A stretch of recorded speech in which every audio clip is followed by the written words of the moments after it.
Yes, mga kaboomers. Andito ako sa KTV bar ng anak ko. Ginanap kasi yung birthday ni Mike, kaya nandito. Medyo nanonood ako ng tanggol muna bago pumunta rin sa labas. Nagiinuman sila eh. Ayan, nanonood ako mga kaboomers.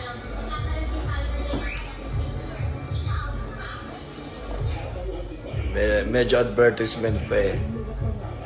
Nanonood tayo ng tanggol, tapusin ko lang to bago ko pupunta ron.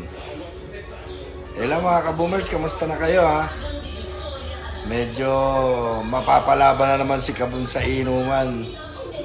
Kaya yun. Sige, salamat mga kaboomers. Mamaya ulit kung makakapag-reels pa. Reels pa. Maraming salamat sa inyo mga kaboomers. God bless you all.